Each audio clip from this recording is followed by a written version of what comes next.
Avant de démarrer, vous écoutez un épisode enregistré précédemment sous le podcast Allez vas-y.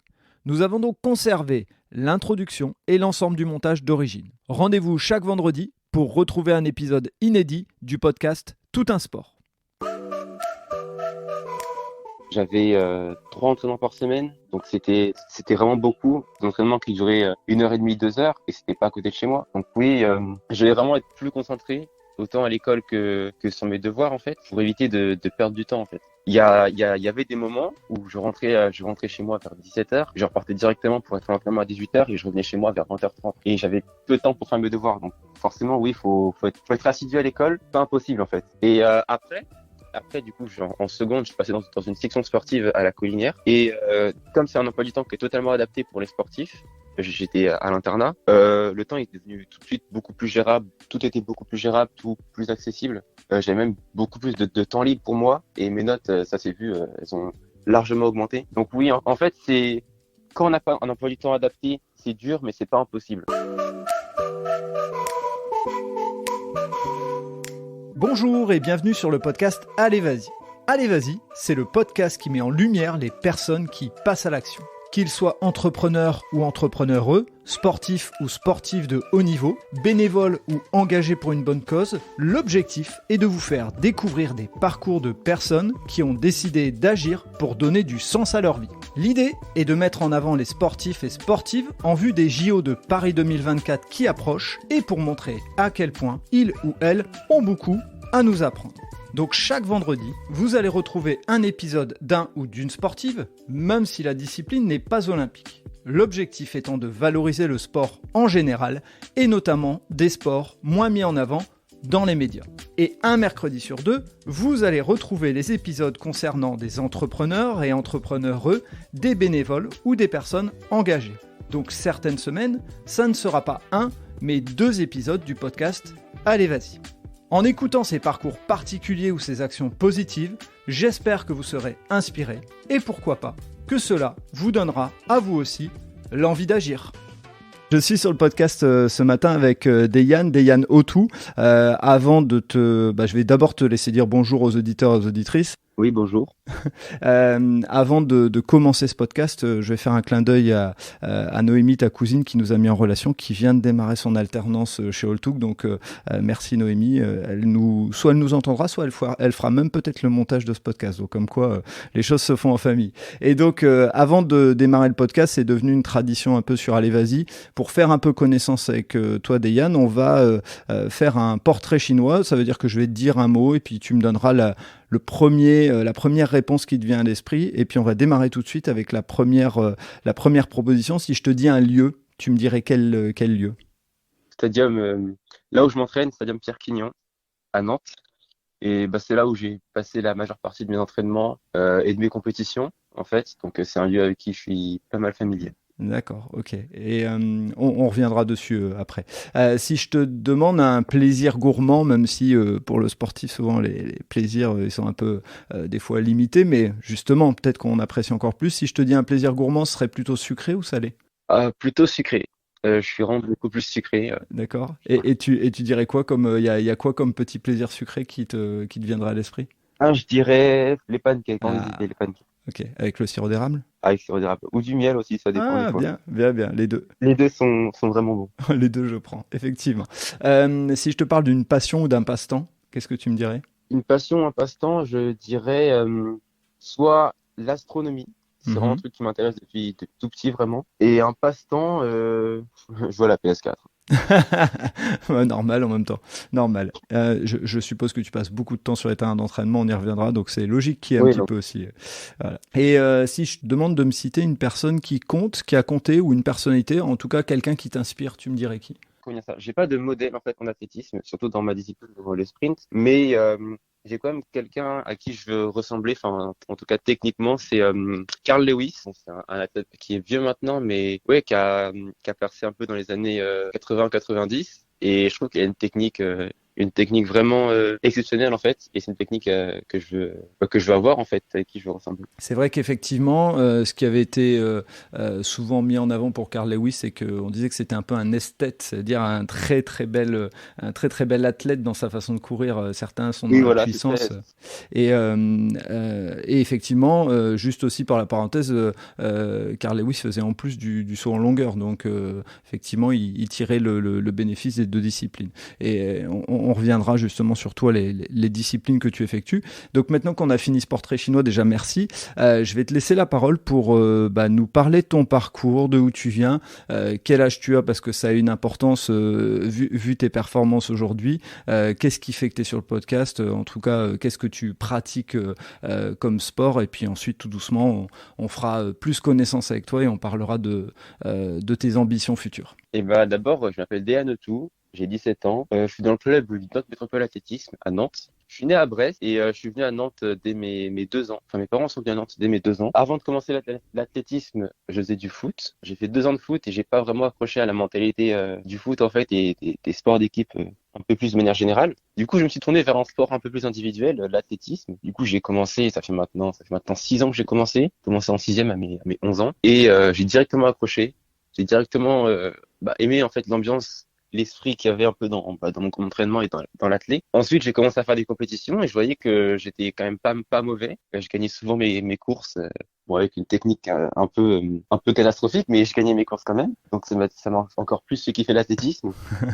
J'ai continué à mettre de plus en plus de moyens, de plus en plus de temps et de rigueur pour mes entraînements, pour mes compétitions. Il y a 3 ans, je crois maintenant, Mhm. 4 ans, je fais mon premier titre national au Point d'Or à Tours. C'était un peu le début de entre guillemets, ma grande aventure dans l'athlétisme. Et justement, on va revenir sur ce qui est le déclencheur. Moi, je voulais juste faire un petit retour en arrière sur quand tu démarres l'athlétisme, parce que c'est vrai qu'il faut l'expliquer.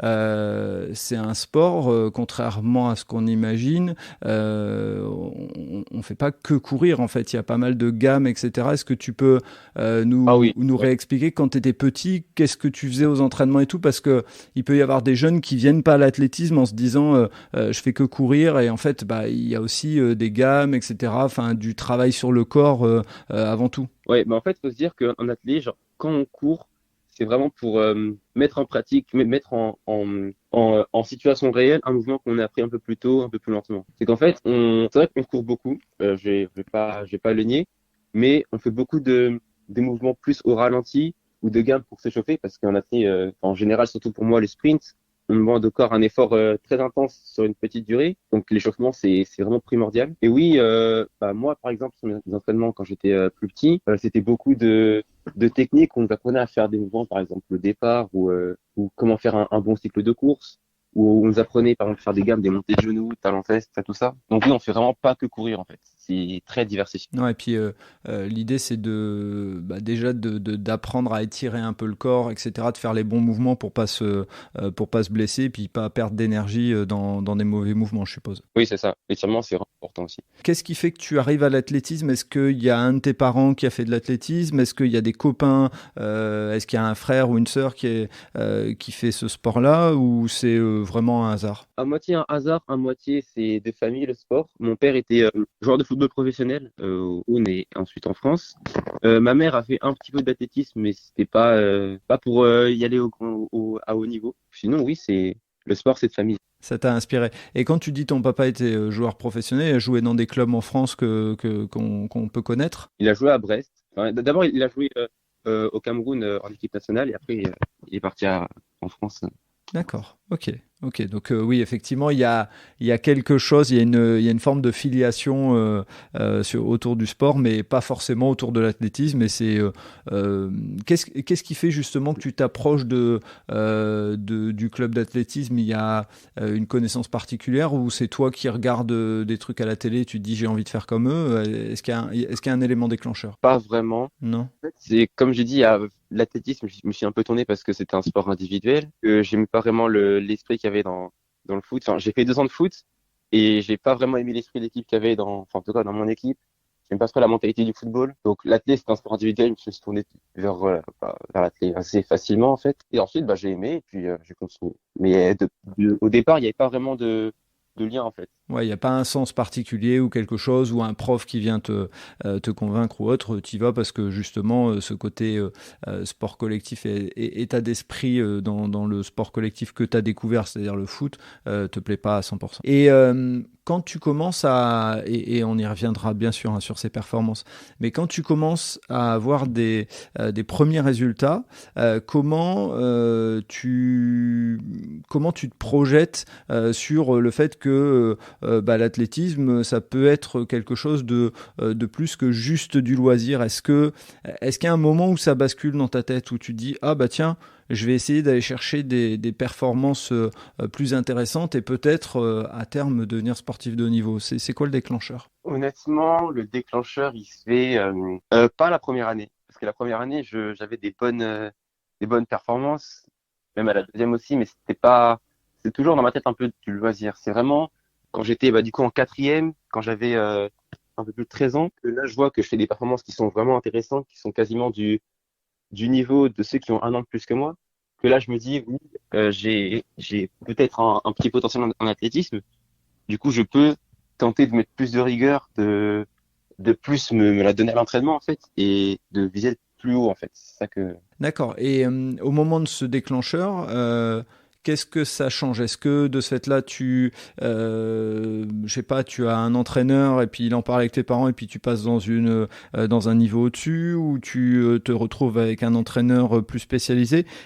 Enfin, quel déclencheur il y a eu? Quel changement? Quel passage? Quel cap t'as pu vivre? En fait, j'avais déjà... en fait, j'étais au NMA et j'étais déjà dans un groupe qui faisait des compétitions. Et dans mon groupe, il y avait vraiment je dirais pas de tous les niveaux, mais les niveaux étaient vraiment variés. Chaque objectif de chaque athlète était aussi varié. Donc, notre coach, il arrivait à s'adapter à un peu toutes les ambitions, j'ai envie de dire. Et moi, après avoir fait mon déclic, et lui aussi, il a remarqué que je voulais plus aller plus haut, aller plus loin, en fait, en athlétisme. Et oui, il a un peu adapté ma prise en charge, un peu, mes entraînements, mes séances, en fonction de ce que je voulais faire. Et c'est ça qui est vraiment cool, en fait. Et alors, je vais en parler entre guillemets un peu au passé, mais on en reparlera aussi au présent. Par rapport à l'école et aux études, le fait qu'on commence à avoir en tête le fait qu'on performe dans un sport, t'es dit, faut absolument que je m'organise dans mon travail pour faire mes devoirs et puis ensuite je peux être tranquille à l'entraînement. T'as délaissé un peu une partie. Comment ça s'est équilibré un petit peu? Parce que c'est vraiment une question souvent que même des parents qui pourraient nous écouter pourraient se poser comme question. Alors au début, oui, quand on n'a pas un emploi du temps enfin à l'école, je veux dire, un emploi du temps qui permet en fait de s'entraîner beaucoup. Je veux dire à l'époque où je commence à vraiment vouloir être bon en athlétisme, j'avais 3 entraînements par semaine, donc c'était vraiment beaucoup d'entraînements qui duraient 1 heure et demie, 2 heures, et c'était pas à côté de chez moi. Donc oui, je vais vraiment être plus concentré autant à l'école que sur mes devoirs en fait, pour éviter de perdre du temps en fait. Il y avait des moments où je rentrais chez moi vers 17 heures, je repartais directement pour être à l'entraînement à 18 heures et je revenais chez moi vers 20h30. Et j'avais peu de temps pour faire mes devoirs. Donc, forcément, oui, faut être assidu à l'école. Pas impossible, en fait. Et après, du coup, en seconde, je suis passé dans une section sportive à la Collinière. Et comme c'est un emploi du temps qui est totalement adapté pour les sportifs, j'étais à l'internat. Le temps est devenu tout de suite beaucoup plus gérable. Tout était beaucoup plus gérable, tout plus accessible. J'avais même beaucoup plus de temps libre pour moi. Et mes notes, ça s'est vu, elles ont largement augmenté. Donc oui, en fait, c'est quand on n'a pas un emploi du temps adapté, c'est dur, mais c'est pas impossible. C'est clairement pas impossible. Ok.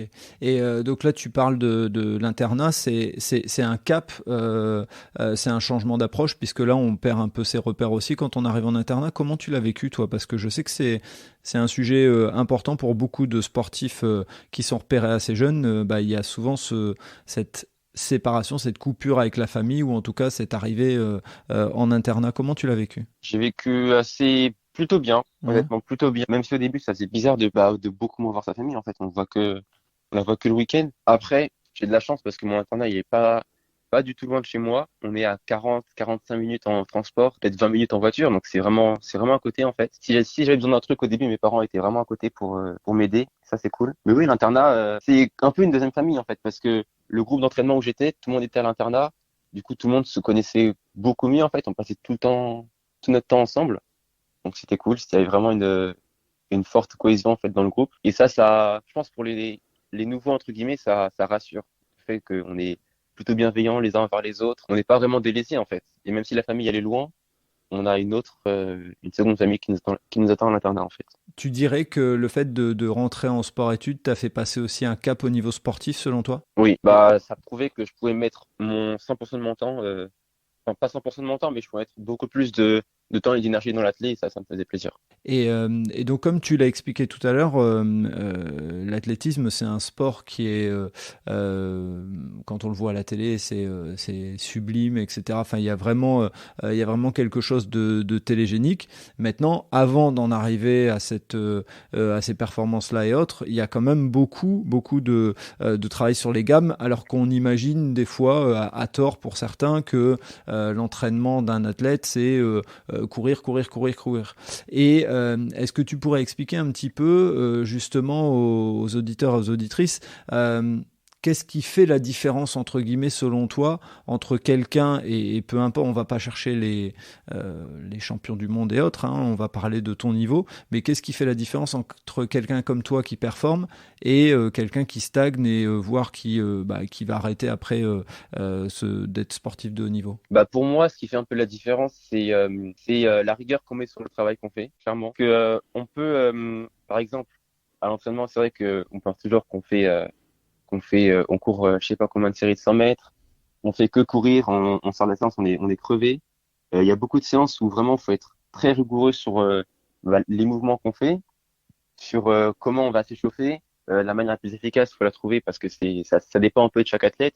Chaque corps est différent, donc faut vraiment être à l'écoute de son corps pour trouver la façon dont on peut le pousser à son maximum.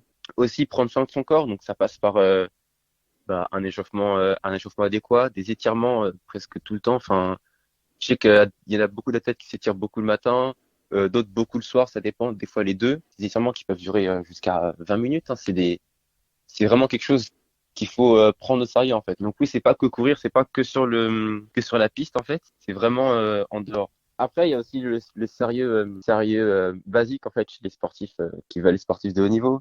C'est tout ce qui est récupération, hydratation, boire beaucoup d'eau, éviter de boire tout ce qui est coca, enfin soda et tout, ou encore la nutrition. Enfin, c'est tout un ensemble en fait qu'il faut prendre en compte et c'est ça qui fait la différence entre un sportif bon et un sportif excellent pour moi. C'est vraiment pas que sur la piste.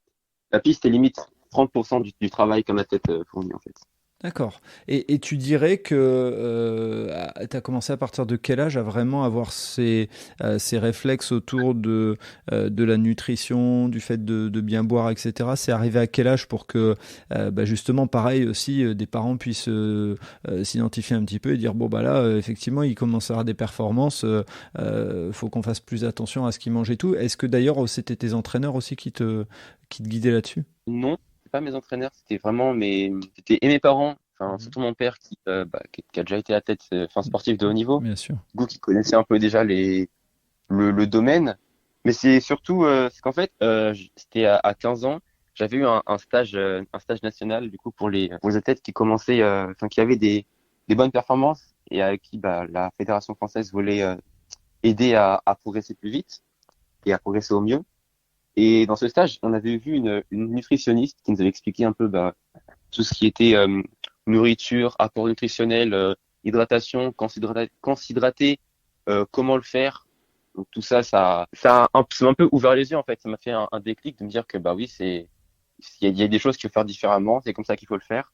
Du coup, ouais, c'est vraiment vers 15 ans que j'ai commencé à avoir ce déclic et à tout mettre en place parce qu'il y a forcément un petit temps où on assimile les connaissances Bien sûr. et on arrive à les mettre en pratique en fait. Parce que c'est quand même pas mal de sacrifices. Je sais pas, imaginer un ado, vous lui dites bah maintenant tu bois plus de coca. Au début c'est pas facile quoi. Ouais, je me doute justement.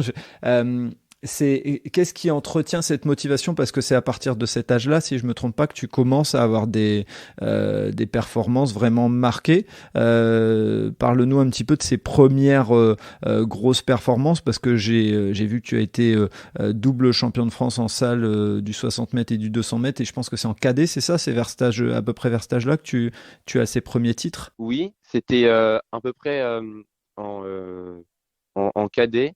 Enfin, je me souviens que j'avais aussi fait j'avais fait le titre de champion de France, enfin vice-champion de France à Miramas en 2021. Donc Enfin, bon, j'étais aussi cadet première année. Mais oui, c'est ici que je commence à avoir des réelles performances, des grosses performances en fait. Donc, oui.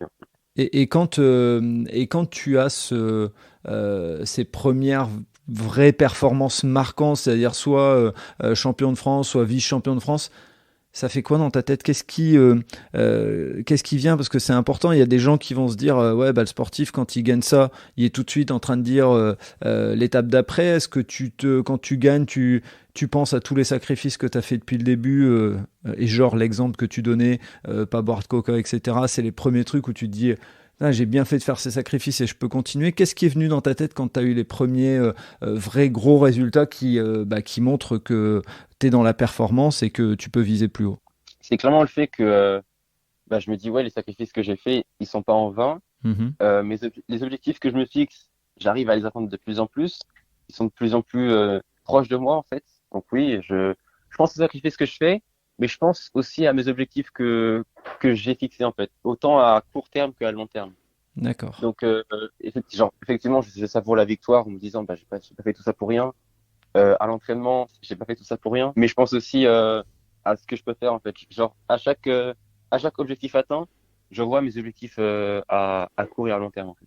Ok, d'accord. Donc la mentalité vraiment de sportif qui est bien ancrée, en toi, c'est l'élément commun que je retire dans le podcast. C'est vraiment ce côté, allez, next step, quoi. Tout de suite, on pense à l'étape suivante. Exactement.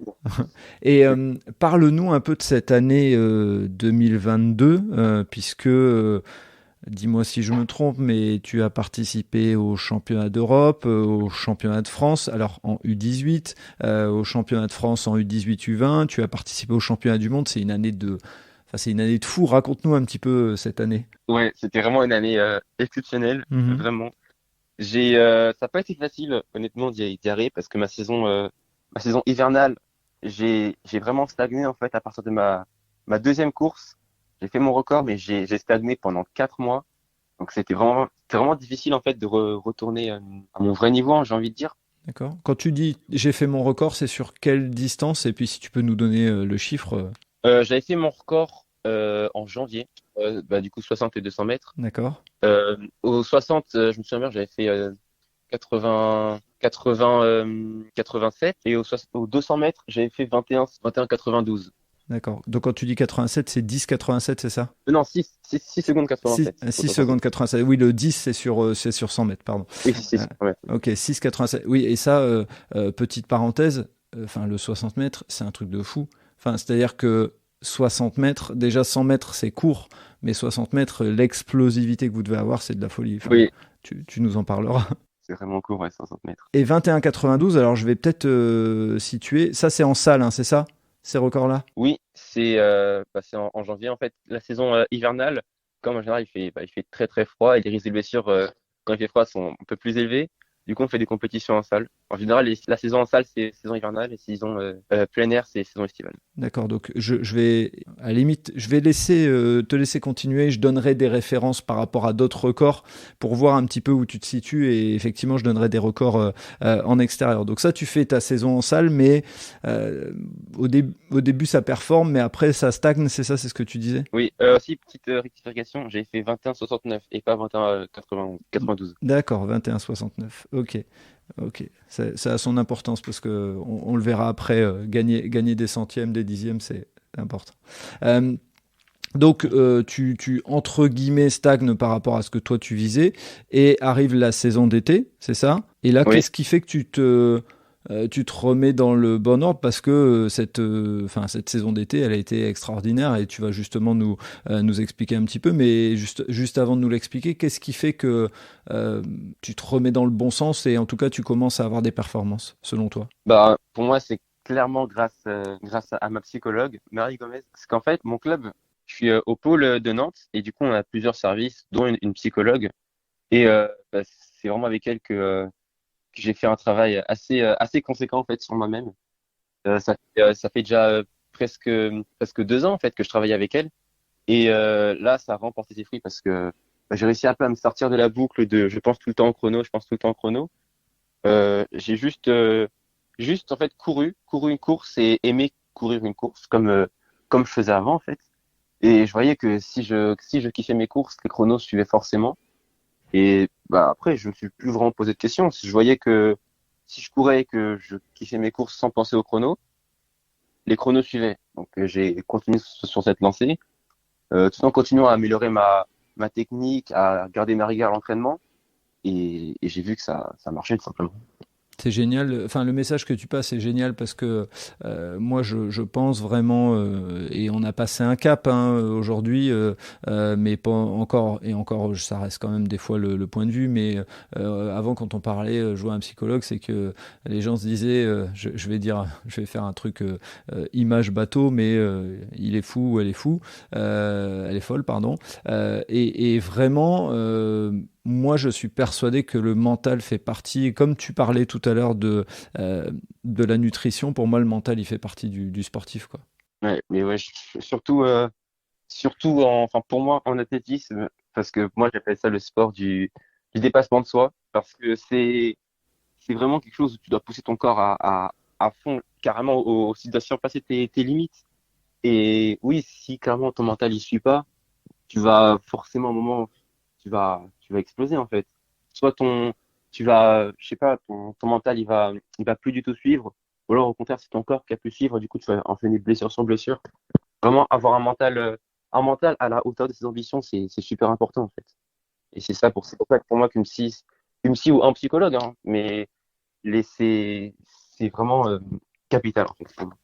Et donc, une fois que tu la vois et que tu commences à te focaliser plus sur le plaisir que sur le chrono en tant que tel, c'est quoi les résultats qui arrivent? Parce que moi, je les connais, mais parce que je me suis un peu renseigné, j'ai regardé un petit peu tout ce que tu avais fait, mais explique-nous quel est l'enchaînement de cet été où, enfin voilà, pour moi, c'est un été extraordinaire, mais à toi de nous l'expliquer justement.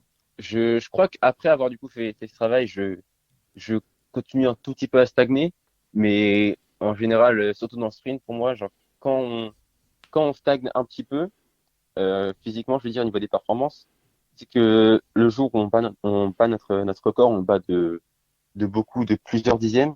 Mhm. Et ça a été mon cas. Le jour où j'ai battu mon record où j'ai explosé mon record, c'était à un meeting à Cergy. Et bah, j'ai vraiment explosé mon record. Et c'est là que j'ai commencé à m'approcher en fait de mes objectifs. D'accord, ton record, c'était sur le 100 mètres ou sur le 200 mètres? C'était aux 200 mètres que j'ai battu mon D'accord, record. 200 mètres, ok. Et ce meeting, c'est celui-là qui te détermine, parce qu'on va le dire aussi, que tu as participé au championnat d'Europe U18. Est-ce que c'est un meeting comme celui-là qui détermine ta présence au championnat d'Europe? D'ailleurs, qui valide ça? Puisque à plus haut niveau, on sait qu'il y a un directeur technique national. Là, c'est la même chose pour les niveaux inférieurs en termes d'âge? Oui, oui, totalement. En fait, par chaque catégorie, on a bah, une personne qui gère la sélection. Et en fait, on a déjà des minima, c'est des performances requises pour être sélectionnable, parce que plusieurs personnes peuvent avoir fait les mêmes minima. On prendra, par exemple, celui qui a soit la meilleure performance, ou celui qui a le meilleur comportement, par exemple, parce que ça compte beaucoup aussi en sélection. Ça va dépendre en fait, et c'est justement celui qui gère bah, la sélection qui s'occupe de ça. Et aussi pour répondre à votre question, c'était pas ce meeting-là qui m'a permis ma sélection aux Europes. C'était un meeting de sélection du coup à Fontaine, à, non, à Franconville, à Francon. Et bah, c'est celui-là qui a fait que bah, j'ai été sélectionné en fait sur 200 mètres. D'accord. Et quand on t'annonce que tu es sélectionné au championnat d'Europe, là, on passe un cap. Enfin, autant participer au championnat de France, c'est déjà magnifique et autres, mais là, on va se confronter à d'autres nations. C'est quoi la réaction qui te vient en premier en tête?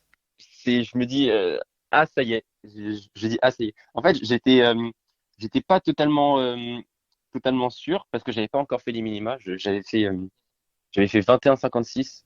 J'avais fait 21,56 et les minima c'était 21,50. Donc j'étais un peu j'étais pas sûr en fait de pouvoir être pris, même si en toute logique on m'aurait pris vu que c'était moi qui avait le j'étais premier au bilan sur 200 mètres. Mhm.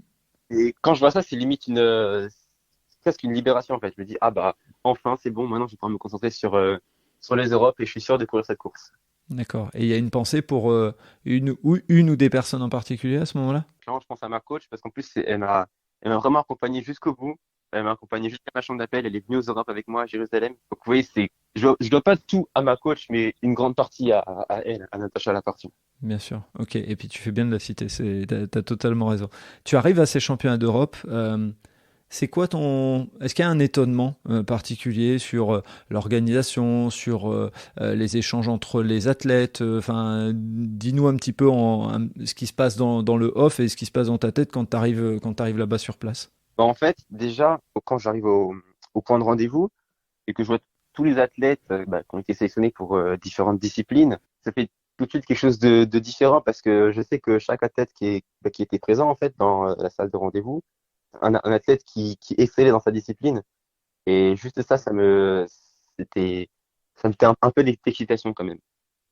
Et après, en arrivant sur place à Jérusalem, on voit tous les pays, tous les pays qui étaient réunis avec leur sélection.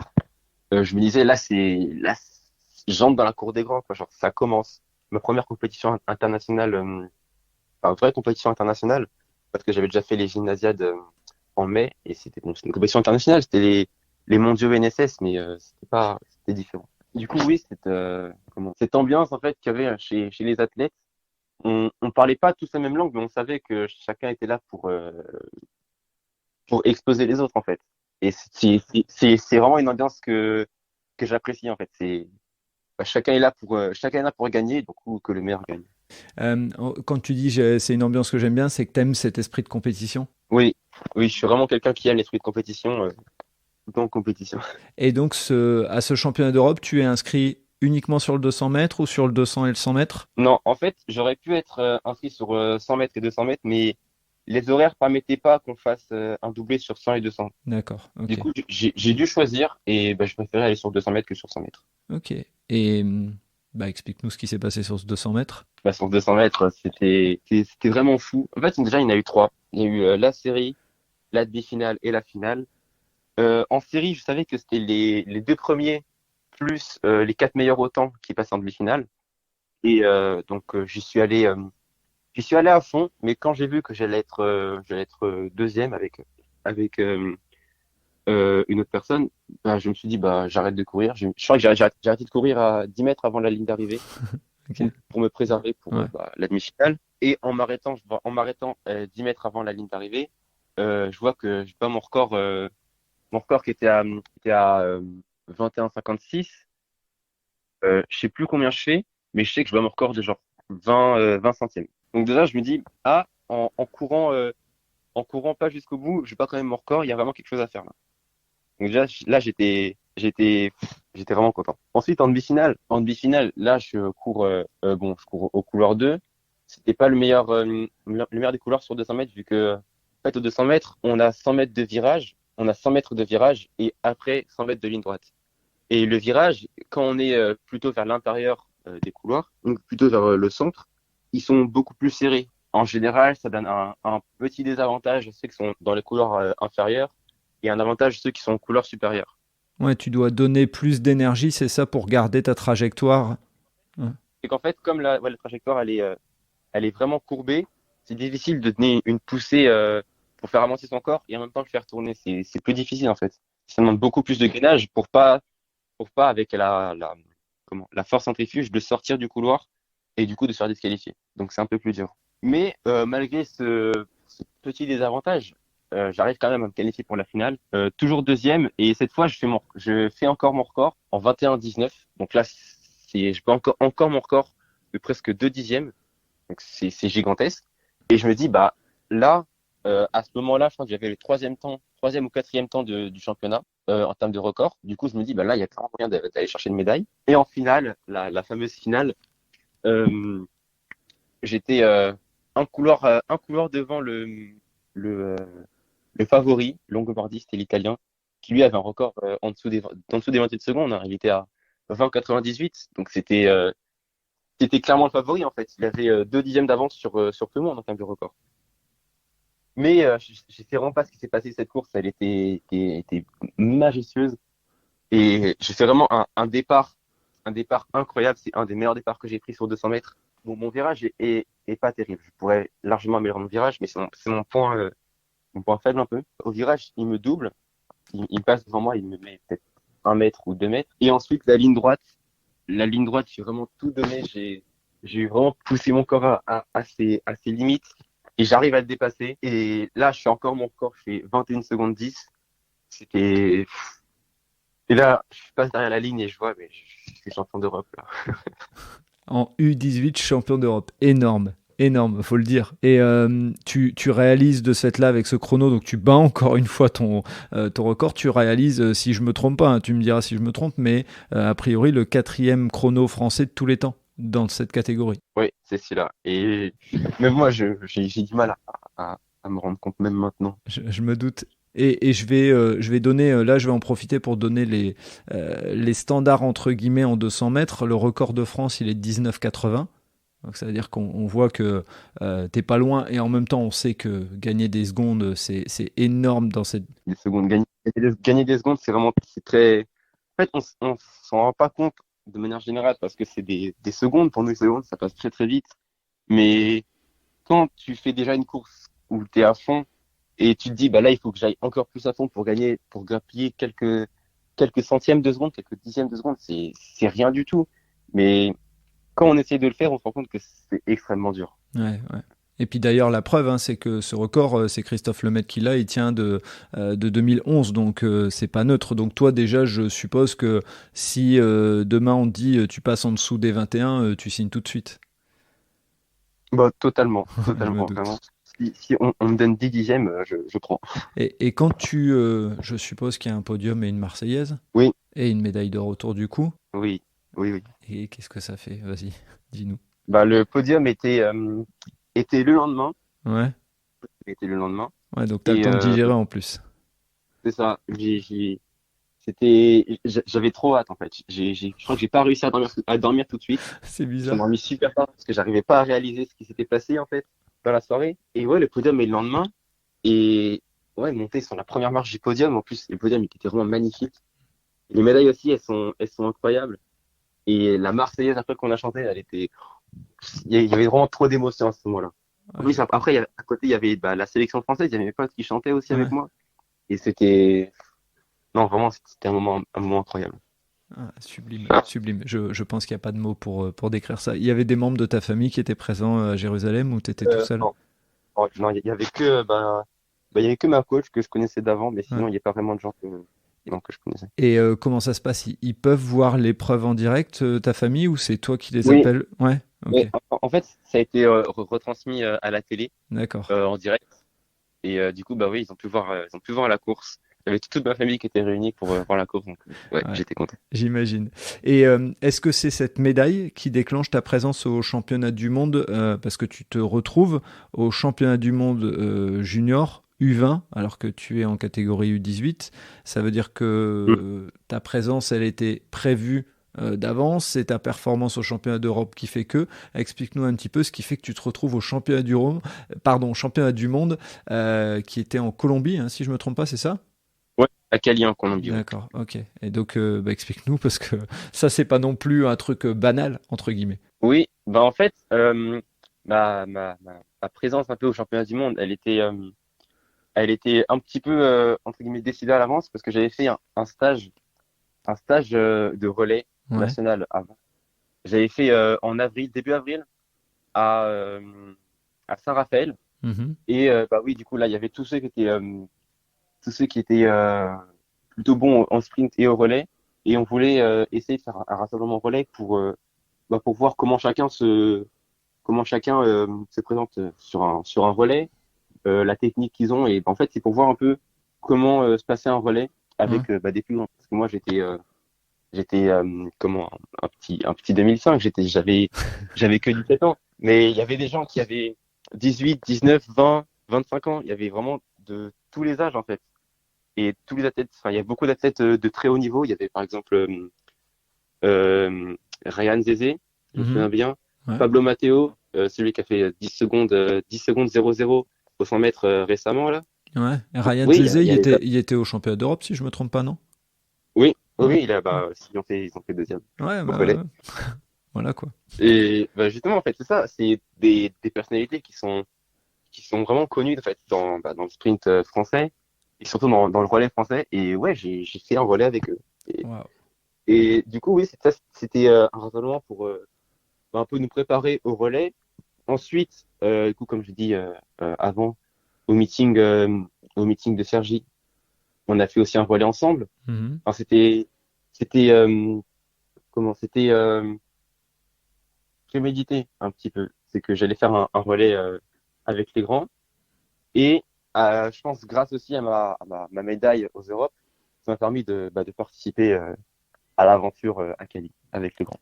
Et donc, quand tu te retrouves là-bas, tu viens de faire, il y a quelques, je pense, il y a un écart de quelques semaines, hein, je pense, sans plus, entre les deux, tu viens de faire les championnats d'Europe, ce qui est déjà énorme, et là tu te retrouves aux championnats du monde. C'est quoi ta, enfin, comment tu te sens à ce moment-là? Est-ce que tu es encore plus émerveillé? Est-ce que, en plus, tu es dans une catégorie au-dessus, donc je suppose que tu devais être parmi les plus jeunes. Quelles sont les sensations que tu as? Bah, honnêtement, je me dis, là, c'est clairement une chance que j'ai réussi à saisir. Mhm. Maintenant, je dois prendre, parce qu'en plus, c'était le championnat du monde, ouais, de U20. Donc, moi, j'avais rempli mes objectifs, Ouais. honnêtement. J'avais réussi à faire une médaille aux Europes. J'avais réussi à être sélectionné au monde. Donc, maintenant, je me dis, bah, maintenant, fais-toi plaisir. Kiffe l'ambiance, kiffe les gens qu'il y a ici. Et surtout, prends un maximum d'expérience parce que ça va revenir. Et je me dis, les prochains championnats du monde que je fais, là, je vais les faire, mais en étant athlète individuel Mhm. et en allant chercher une médaille avec la même mentalité que j'ai eue pour les Europes, en fait. Et du Ouais. coup, ouais, ces championnats du monde, je les ai abordés différemment des championnats d'Europe parce que bah, j'étais en relais, donc c'était pas une discipline individuelle, Ouais. j'étais en équipe. Tu étais en Et sport surtout, d'équipe bah, là. Tu te retrouves, oui, la voilà, boucle est bouclée, entre guillemets. c'est ça. Là, c'était une discipline d'équipe. Et en plus, c'était à Cali, on n'est pas à Jérusalem. Là, il y avait eu beaucoup plus d'heures d'avion, de Mhm. décalage horaire. C'était un paysage totalement différent. Donc je me dis, mais là, il faut kiffer, il faut profiter. Ça arrive pas deux fois ça va pas arriver deux fois d'aller à Cali pour championnat du monde. C'est clair, c'est clair.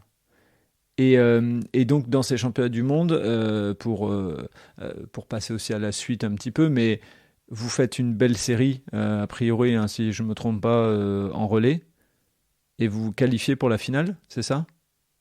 Non, non, en fait, on fait une série, on fait un temps plutôt bon. D'accord, et c'est Et en c'est qu'en fait, demi-finale. non, on passe pas en demi-finale parce qu'on est disqualifié en fait. C'est que au relais, c'est un 4 x 100 mètres et il y a des zones de 30 mètres où on doit transmettre le témoin.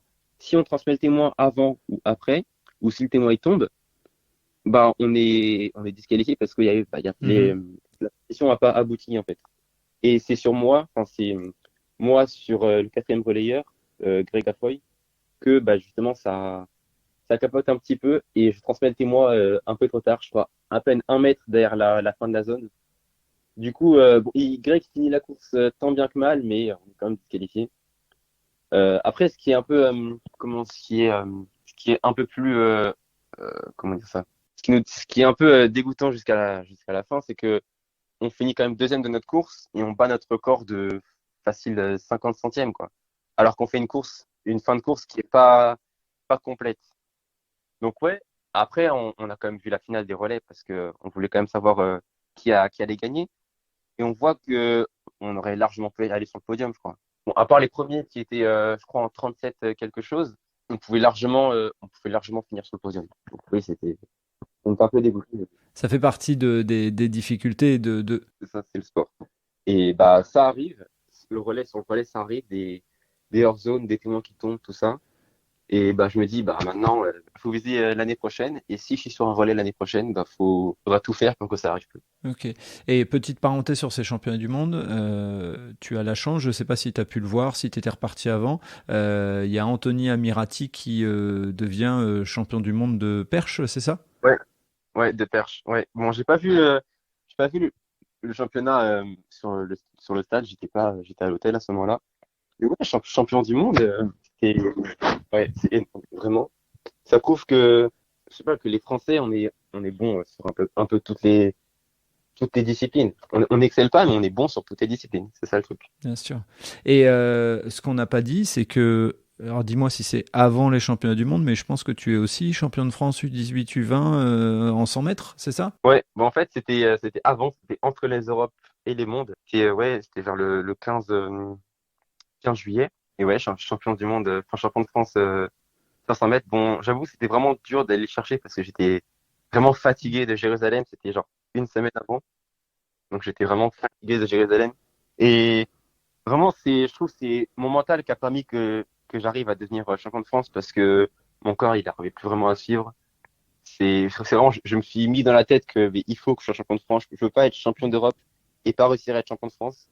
Donc il faut que je me motive, il faut que j'y aille à 200%. Et finalement, j'ai réussi. Parler de l'avenir, j'ai lu dans une interview te concernant qu'il restait pour toi à travailler la partie départ et la partie musculation. Et moi, ce qui est important, c'est aussi peut-être d'expliquer aux gens pourquoi il faut travailler de la muscu quand on fait, et notamment le haut du corps, quand on fait de l'athlétisme, parce que il y a des gens qui, je pense, ne captent pas tout ce que ça fait endurer au corps, notamment quand on fait du sprint comme toi sur du 100 et sur du 200. Oui, bah en fait, le truc, c'est que en athlée, bah, même dans tous les sports qu'on utilise, tant qu'on pratique, on utilise tout le corps. On utilise et le haut et le bas. Limite autant le haut du corps que le bas du corps. Et en athlétisme, par exemple, les, euh, les membres libres, donc c'est bah, les bras et les jambes. Bon, les jambes, elles servent à courir, mais les bras servent justement à stabiliser le corps. C'est pour ça que bah, dans toutes les courses, quelle que soit la distance, les athlètes utilisent les bras pour justement garder leur buste, leur haut du corps droit et pas qu'ils fassent des mouvements parasites qui vont réduire en fait la force qu'on met et du coup la vitesse qu'on a. Donc oui, c'est hyper important en fait d'avoir un haut du corps solide parce que bah, ça permet de pas perdre de vitesse en fait. Parce que si on met de la force dans les jambes pour avancer, mais que le haut du corps nous ralentit, bah, au final, c'est pas efficace. On cherche l'efficacité et donc aussi muscler le haut du corps. D'accord. Et donc ça, c'est une ambition pour la saison à venir, je suppose. Oui. Mais après la musculation chez les adolescents, enfin, en tout cas les jeunes, c'est assez délicat en fait parce que si on muscle trop vite, ça va être très difficile après d'acquérir de la technique. Et la technique, contrairement au physique, bah la technique elle reste. La technique, on peut continuer à travailler éternellement, alors que le physique, au bout d'un moment, il va régresser. Et ce sera la technique qui va devoir faire la différence sur une piste. Vous voyez, par exemple, à très très haut niveau, les athlètes, ils sont tous très musclés, mais on voit que c'est celui qui a la meilleure technique qui finalement gagne la course. Donc la technique, ouais, c'est plus important que le physique, en fait, la technique. Et ce qui est important aussi, c'est de rappeler que faire de la muscu trop jeune, c'est pas bon pour la croissance et autres. Enfin bref, donc je te rejoins là-dessus sur ça. Euh, donc là, l'idée, c'est que cette année, pour toi, c'est le bac, c'est ça? Ou je me trompe? Ouais, Ouais. non, c'est ça, c'est le bac, je suis en terminale. Et comment tu penses concilier ça en quelques mots? Honnêtement, grâce à l'emploi du temps aménagé de la Collinière, j'ai du temps libre en fait pour pouvoir travailler. Donc je vais juste essayer de travailler, pas forcément plus, mais plus efficacement, être encore plus attentif pendant les cours, et continuer à être rigoureux sur ça en fait. Parce que le bac, comment dire ça, le bac, c'est, je pense, plus important que gagner une course, vous voyez? Parce je peux être athlète sans forcément avoir de diplôme, je pense. Mais athlète, c'est pas un métier qui rapporte beaucoup sur le long terme, en fait. Ouais, Vous voyez, surtout effectivement. en France. Hormis quelques cas d'exception, on va dire, il y en a pas beaucoup qui en vivent bien. Après, il faut forcément qu'ils aient un métier à côté, quoi. Ou qu'ils se recyclent une fois qu'ils ont terminé, quoi, en tout cas. C'est ça. Et du coup, ouais, c'est vraiment important pour moi enfin, pour moi, oui, mais pour mes parents aussi, c'est vraiment important de pouvoir faire ce changement, cette rotation de parcours, en fait, plus tard quand bah, l'athlète ça pourra plus payer quoi. Justement, on a eu deux grandes compétitions, on va dire, dans les seniors qui se sont passées. Il y a eu les championnats du monde à Eugene, Allez, aux États-Unis. On n'a fait qu'une c'est seule médaille d'or avec Kevin Mayer. On a fait les championnats d'Europe où on a été un peu plus performant, mais selon moi, il y avait l'opportunité pour aller chercher peut-être plus. Je vais pas te demander de juger l'athlétisme et tout ça, surtout pas. Par contre, selon toi, en France, qu'est-ce qui nous manque pour aller plus loin? Selon toi, c'est notre vision et l'approche du sport, c'est le mental, tu en as parlé en plus tout à l'heure, où on se met un plafond de verre. Est-ce que c'est du financier? Est-ce que c'est une question de physique? Ou est-ce que c'est un peu de tout? Quelle est ta vision à toi en tant que jeune sportif et espoir justement de la discipline? Pour moi, c'est vrai que c'est une question plutôt délicate parce que c'est difficile de savoir exactement ce qui marche et ce qui marche pas, pourquoi ça marche chez les autres et pas nous. C'est assez difficile à répondre comme question, mais je pense que c'est tout simplement la culture du sport en fait qu'il y a en France. Bah, dans d'autres pays, je sais pas, par exemple le Royaume-Uni ou les États-Unis par exemple, bah, la culture du sport, en Asie en tout cas, c'est vraiment important. Surtout aux États-Unis, enfin même des sports globaux. C'est vrai là-bas que le sport, il est beaucoup plus développé, il est beaucoup plus accessible, il est beaucoup plus récompensé aussi.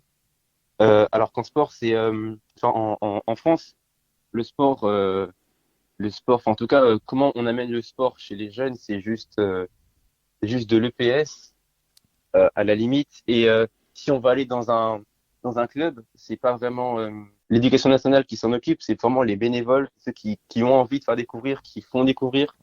Et c'est vraiment grâce à eux. Enfin, par exemple, pour moi, dans mon cas en tout cas, c'est grâce aux bénévoles que j'ai réussi à aimer l'athlétisme, en fait, à vraiment le découvrir et vraiment aimer l'athlétisme et arriver au niveau où je suis. C'est vraiment grâce à des gens qui sont bénévoles, qui aiment aussi l'athlétisme et qui ont aussi voulu bah, faire découvrir. Mais ouais, je pense que si on avait une meilleure culture du sport, si le sport était beaucoup plus présent dans la vie dans la vie de tout le monde, en fait, on aurait forcément bah, des gens qui sont plus motivés à commencer le sport. Et du coup, s'il y a plus de gens motivés, il y a forcément plus entre guillemets, de pépites, de gens qui sont talentueux, qui vont commencer à aimer certains sports. Et bah, après, le cycle du sport va se faire, ils vont voir qu'ils sont talentueux, ils vont voir qu'ils ont du potentiel. Du coup, ils vont se poser des questions, est-ce que je suis prêt à aller plus loin pour ça? Et si oui, bah, ils vont forcément percer et ils vont forcément avoir atteindre un haut niveau qu'on n'aurait pas forcément vu s'ils n'avaient pas commencé ce sport, vous voyez. Ouais, ouais, je te rejoins et vraiment je te dis bravo parce que le fait que tu parles et tu cites les bénévoles, faut jamais l'oublier que nos champions et tous les champions et les championnes bien sûr viennent de clubs dans lesquels il y a des bénévoles qui les font vivre. Il y a pas d'exception entre guillemets. Il y a personne qui arrive directement dans un pôle France payé par Oui, non voilà, en fait. voilà. Voilà, on démarre tous à la base. Et pour terminer, 3, quelles sont les grandes échéances que tu as? Et pareil, 2024, c'est dans un coin de ta tête ou c'est trop tôt? Et si il y a des rêves de JO, lesquels sont-ils, entre guillemets? Ouais. Oui, j'ai déjà une petite échéance dans ma tête, les championnats d'Europe en Roumanie pour bah, du coup les U20. J'aimerais bien oui, y participer en individuel, pareil sur 200 mètres et essayer de m'approcher du podium parce que je sais que là c'est un tout autre niveau. Il y aura des chronos qui seront beaucoup plus bas que 21 secondes, donc je sais que ça va encore plus me tirer. Je sais que dans l'adversité je suis meilleur, je suis toujours meilleur dans l'adversité. Donc je sais que ouais c'est une opportunité qu'il y a. Après, un peu plus long terme pour 2024 à Paris, j'ai envie de dire, c'est dans la tête de tous les athlètes de haut niveau qui pourront y participer. C'est dans la tête de tout le monde, en fait. Qui ne veut pas aller aux Jeux Olympiques? Mais je me dis, ça va dépendre de ce que je vais faire cette année, en fait. C'est vraiment, les Jeux Olympiques, c'est assez circonstanciel, en fait, pour moi. Donc, je vais voir ce que je donne cette année. Et si après, je peux sérieusement viser les Jeux Olympiques en individuel ou même en relais, c'est aussi une chance d'être allé aux Jeux Olympiques en tant que relayeur. Mais ouais, ça reste un coin de ma tête et puis je vais voir selon les circonstances. Et puis c'est ce que je partageais avec une athlète sur un enregistrement il n'y a pas longtemps, c'est qu'elle s'est retrouvée aux Jeux Olympiques en tant que, entre guillemets, partenaire d'entraînement d'une personne. Et rien que ça, c'est déjà vivre les Jeux Olympiques, même s'il y a une frustration de ne pas être en direct, mais il y a déjà quelque chose. Donc ça pourrait être, même être remplaçant et être aux côtés et t'entraîner avec eux. Je suppose que si on te dit ça ou rien, tu préfères prendre cette partie-là, quoi. Ah, mais totalement, totalement. Et juste ces championnats d'Europe U20 en Roumanie, c'est vers quelle période? C'est au mois de juillet aussi de 2023? Ouais, ouais, ben oui, c'est toujours vers la saison estivale. C'est vers juin, juillet, août. Après, j'ai pas tout de suite regardé les dates, mais c'est par là, je pense. Normal, je me doute. Faut aussi rester un peu terre à terre et dire déjà on va passer la saison d'hiver et autres. Oui, voilà. En tout cas, Dejan, le podcast touche à sa fin. Moi, je te remercie énormément d'avoir accepté mon invitation. Je remercie encore une fois Noémie, ta cousine, de m'avoir mis en relation avec toi. Et je tiens à te dire que pour un jeune de 17 ans, waouh, t'as la tête sur les épaules, l'échange il est construit, intelligent, ce que tu dis, on sent que il y a du sens, donc j'espère effectivement que tes performances sportives suivront, parce que je me dis que quelque part ce qu'on a expliqué, le fait que tu sois libéré dans ta tête, c'est pas pour rien, et c'est pas pour rien que tu as performé tout cet été. Donc merci à toi. Super, merci à toi aussi. Merci beaucoup. Et puis écoute, on va suivre tes aventures. On n'hésitera pas dès que tu fais des performances à les partager autour du podcast et sur nos réseaux sociaux aussi. Super. Merci beaucoup.